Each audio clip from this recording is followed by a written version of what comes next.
Thank you for logging in today. We'll start with a roll call just to verify the members on the call. So I'll call out the member name, and if the member's not here, I'll call out the alternate. If you can just respond to me, hear your name, appreciate it. And we'll start with Mike Jansen. Mike's alternate, Steve Ford.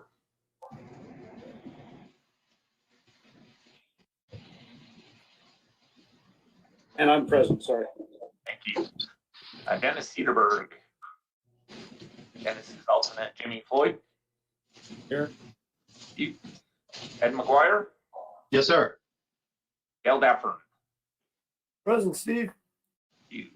And first, the chair is here. So we have 5 members, so we do have a quorum. Item number 2 is comments by the general public. Is there anyone on the call wishing to address the committee this morning? So please take yourself off mute and you can address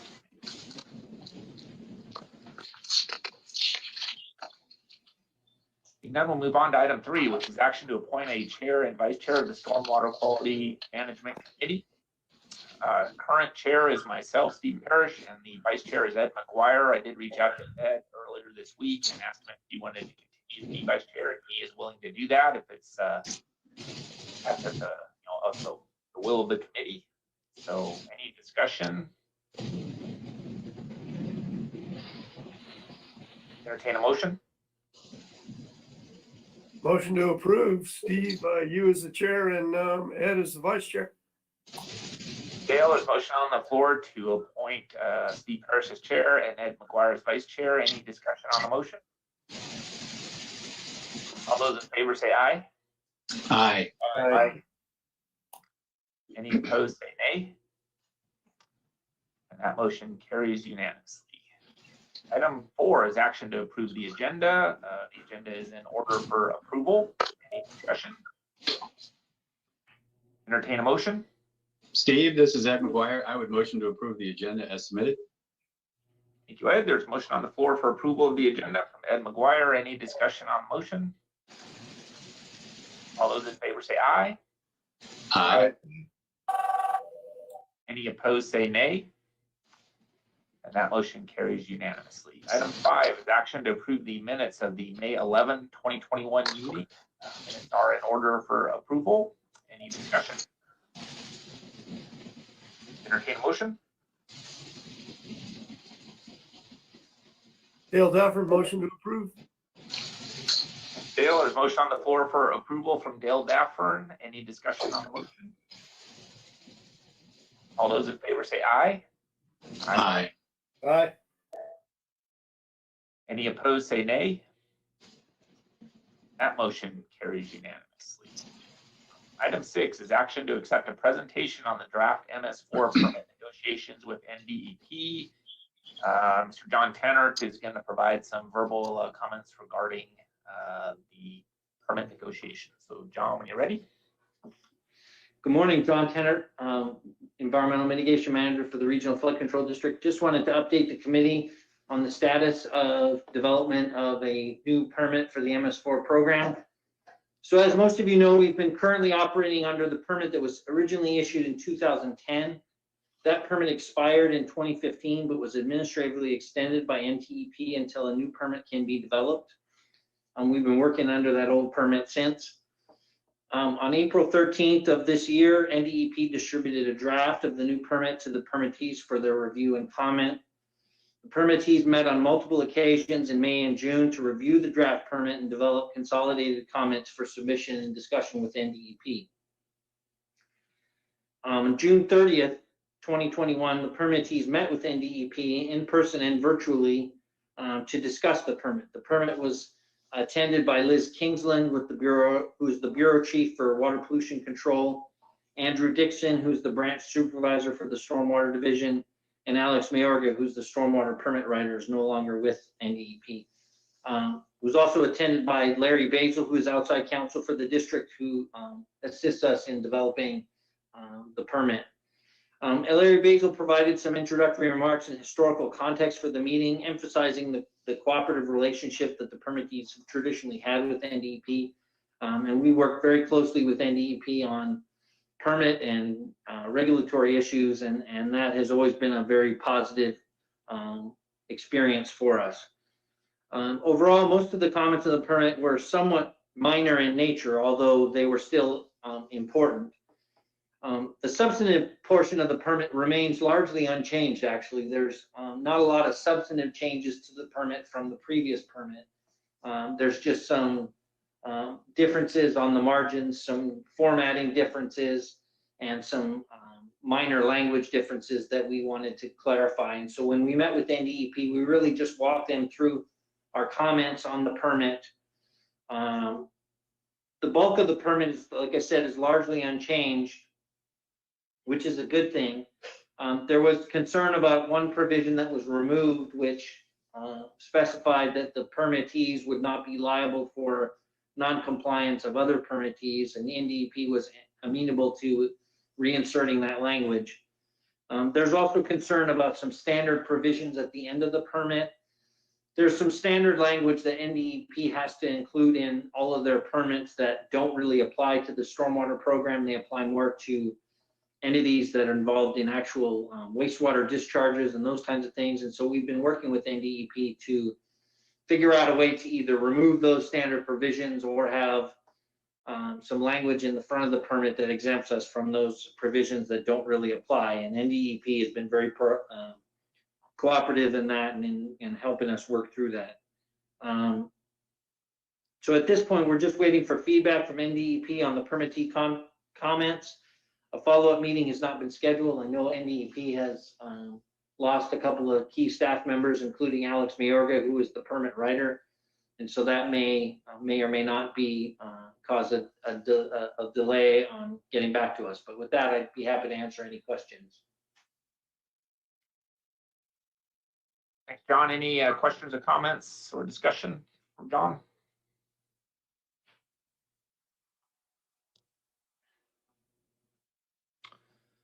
Okay, seeing none, we'll move on to the next. Oh, sorry, we need an action on that. So staff would recommend you accept the presentation. Any discussion? Entertain a motion. I would motion to accept the presentation.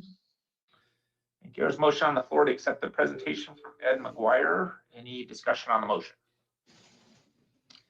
All those in favor say aye. Aye. Any opposed say nay. That motion carries unanimously. Item 7 is action to receive an update on proposed water quality standards for the Las Vegas Wash and associated drainages for selenium and other contaminants. Again, John has prepared a presentation for the committee this morning. So John, when you're ready. Yep. So again, John Tenner, Environmental Mitigation Manager for the Regional Flood Control District. Just wanted to update you on the selenium project. On May 24th through 26th, our consultants with Arcadis and Benchmark Environmental, as well as Larry Basil and John Salvi, conducted some tributary reconnaissance work at select locations along tributaries of the Las Vegas Wash. In total, over the 3 days, we visited 21 sites along Sloan Channel, Upper Las Vegas Wash, Flamingo Wash, Duck Creek, and Pittman Wash.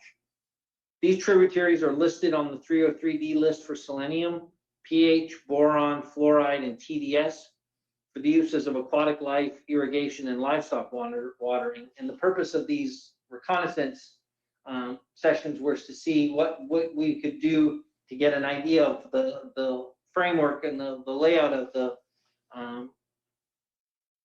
the tributaries in order to develop a strategy for delisting these from the 303D list. We focused on areas with perennial flow, so we didn't do a reconnaissance in areas where there was dry channels. We collected field data related to flow regime, channel structure, field chemistry, stream morphology, as well as look for the presence or absence of aquatic life.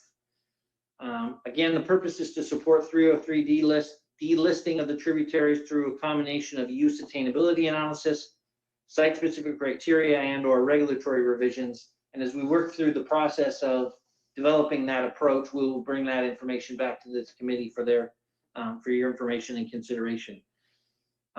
In conclusions, the conclusions of the field work was that we're talking which isn't surprising, these are very urbanized channels where most of the drainages are concrete lined. All the lower reaches of the tributaries have perennial flow resulting from a combination of groundwater and urban runoff. Fish were observed in all the tributaries except Sloan and Pittman channels. And there's fish potentially present at most locations with sustained flows and more natural channels. So anywhere, what we found was there was a lot more fish in the tributaries than we expected to find, and it was particularly in areas where there was some kind of a natural substrate, or not natural, because none of these systems are natural, but unlined streams, and so that will factor into the delisting process as well. The other thing that we have going on related to the project involves collection of fish from the Las Vegas Wash to support the development of site-specific criteria for selenium. That work is scheduled to take place next week. So SMWA, the wash team, will be collecting the fish for us, and then we'll be sending that off to the lab to be processed and sampled and analyzed. And then we'll use that data to update the data that we already have, the older data. As you recall, we did some analysis of the older data from the 2005 through 10 years of data that was collected, and EPA expressed a concern that that data was dated and wanted updated information in order to be able to use that for the site-specific criteria. So that's what we're doing now. That will take a couple of months to develop and get that stuff together. So hopefully by the next meeting, I'll have some additional information to update you on. With that, that concludes my presentation. Are there any questions? I have a question, John. This is Ed. Yes. The fish that you saw in the tributaries, were they anything you would consider a native species, or were they mosquito fish that were put there on purpose, or do they look like things that homeowners turn loose? Yes. So they're not native fish. They were black bullheads. We did see some red shiners and some, I think, some mosquito fish as well. But it looked like it was from fish that people had dumped into the streams, and then they thrive in there because of the nature of the system that allows them to be able to. It's kind of like the Plecostomus in the Las Vegas Wash. They thrive there based on the conditions that are in there. So. Right. All right. Thank you. Hey, John, Dale, North Las Vegas, how do you ensure that, or how is the group that's going to sample the fish in the wash, how do they ensure that the EPA is going to say they've statistically sampled an appropriate amount of fish? How do they do that? Well, there's a methodology that I can't pretend to understand, but there is guidance and methods that the consultants are familiar with, and they understand, and the statistical analysis of how many fish they need to collect from each location, and how to process that, the size of the fish. So there's guidelines, there's specifics on the size of the fish that we need, the gender of the fish that we need, the number of fish that need to be collected. And we've specified that in a short memo that we gave to SNWA to help direct their work in the Las Vegas Wash. But it's all based on EPA guidance. Okay, thank you. Hey, John, this is Todd. I just wanted to add in, this is why, one of the reasons we liked this consultant so much is they've had success in the past, and we're relying on their guidance. Thank you, that's true.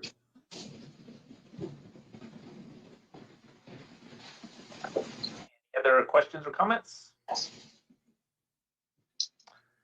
This is an action item, so staff would recommend that we accept the update.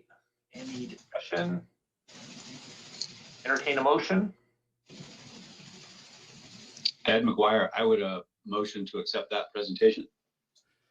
Thank you, Ed. There's a motion on the floor to accept the presentation. Any discussion on the motion? All those in favor say aye. Aye. Aye. Any opposed say nay. That motion carries unanimously. Item 8 is to discuss the FY 2020 2021 quarterly progress reports and take action as deemed appropriate. I wanted to point out on the progress reports that for some reason, the contractor training that was done in the second quarter in October does not show up on the report that the Regional Flood Control District hosted. So I just wanted to point that out, that we did complete that contractor training, and we're gearing up to do another contractor training later on this year. So we did meet the requirements of that item. Also, wanted to talk a little bit about the inspections in the city of Las Vegas. I reached out to Steve Ford earlier this week. The inspection numbers are lagging a little bit, and so I wanted to just call on Steve and ask him to talk about that a little bit, what's happening and what they're doing about it. So Steve, if you could do that, I appreciate it. Sure. Thank you. So as many of you know, we've had some challenges over here at the city with our staffing. I notified back in June, sent a letter to NDEP and copied a few of you on what our situation was. Basically, what it's boiled down to is from our beginning of the year, we had, at the end of last year, actually, we had a total of 8 inspectors, 3 stormwater, 4 industrial pretreatment inspectors. And due to various reasons, at this point in time, I've got 2 pretreatment inspectors. We've had a retirement, we had some other issues happen. And then, as many of you know, as I've mentioned, Sherry, our environmental officer, has been out on some extended leave. I'm hoping that she comes back in September. That was the latest that we heard. But so our stormwater construction inspections are obviously lagging. But in the interim, what has happened is right there at the end of June, first part of July, we contacted a third-party consultant and entered into a contract with HDR at this point to provide those inspections. It was a little bit challenging because everybody who knew everything about our software and how that all worked and the process went through was no longer here. So we had to start from scratch on how we even got the construction permits from our building and safety group on what needed to be inspected. That whole process had to be looked at again, and fortunately at this point in time we have a pretty good handle on it. We've completed, since we entered into the contract in mid-July with HDR, and in the subsequent 3 weeks we've completed about 90 inspections. And so we are looking to expand that a little bit. Going forward, we're looking at a decision whether to continue with an outside consultant doing this or with rehiring our inspectors. I was waiting. One of the reasons it took so long, I was waiting for Sherry to return, and unfortunately, due to that extended leave, that never happened. So we went ahead and went with the consultant to perform those inspections. So right now we feel like we have a pretty good handle on it. We are moving forward. We've got that number done. We are keeping up at this point, and so moving forward, I'm not expecting an issue. That said, there are always issues, and we will do our best to keep up with the construction inspection program as we have to this point. Okay, great. Thanks for that explanation, Steve. I appreciate that. Any other comments or questions? Anything anybody wants to bring up at any of the entities about things that are going on in their areas?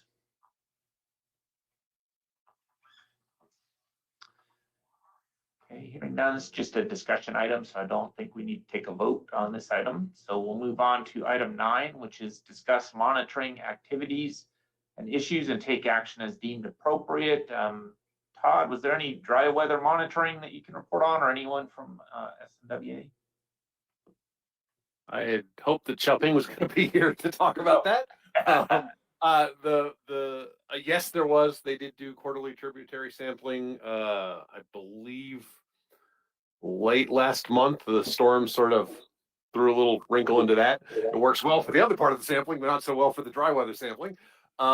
The one thing that I know that we saw in the results, because the database itself actually flagged it, it's one sample with higher than normal concentrations of total phosphorus and nitrate from Sloan Channel. I believe the total phosphorus got up to about 4.7 milligrams per liter.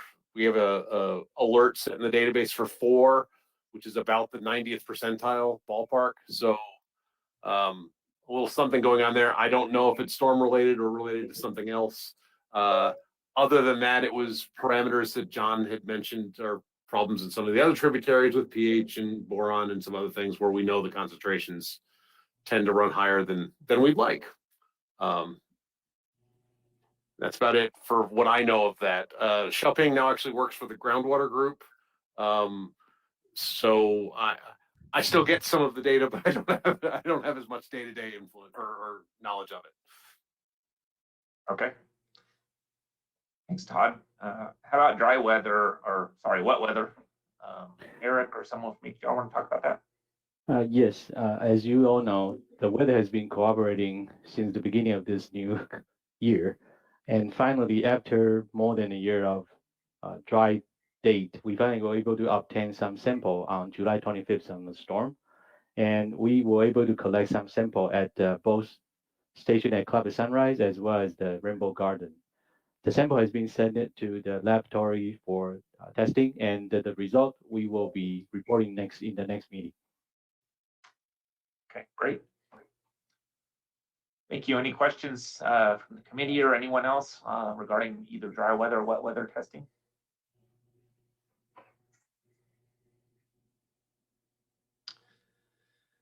Okay, seeing none. Moving on to item 10.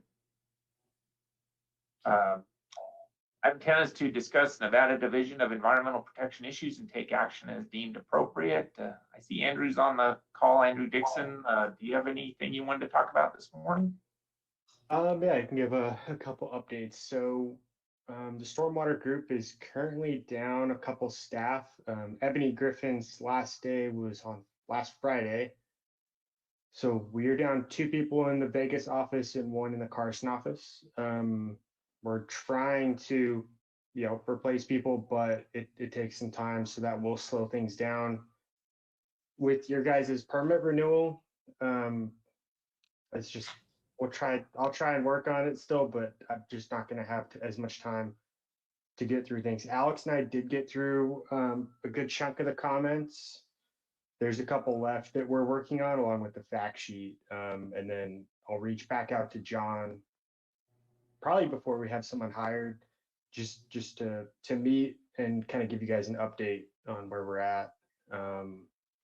With that, I know we had also given the group the construction stormwater permit draft for comments. And so we're currently going through comments from NDOT, Truckee Meadows, you guys, AGC, a couple other contracting groups. So once we have those collected, we'll be reaching out to groups just to go over some comments with everybody. But I have someone else working on that other than Alex, so that one actually is going to continue to move a little bit faster. So yeah, that's it for me. Any questions? I don't. Thank you for that update. Any questions for Andrew?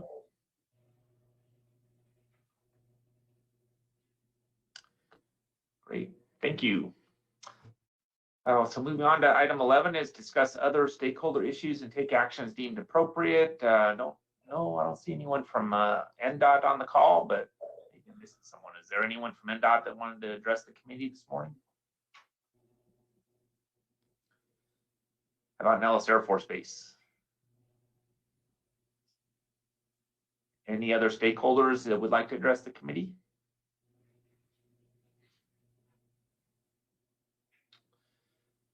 Okay, moving on to item 12 is to discuss items for the next SQMC agenda. I guess we'll be adding items as necessary to keep you updated on the permit, as well as the selenium. Any other issues that need to be added to the agenda?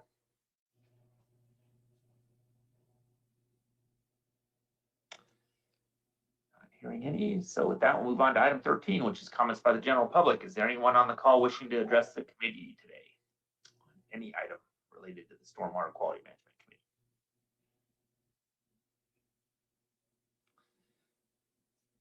And hearing none, I believe this meeting can be adjourned. Thank you, everyone, for signing in today. We'll look forward to talking to you in the future. Thanks, Thank Steve. you, Steve. Thank you.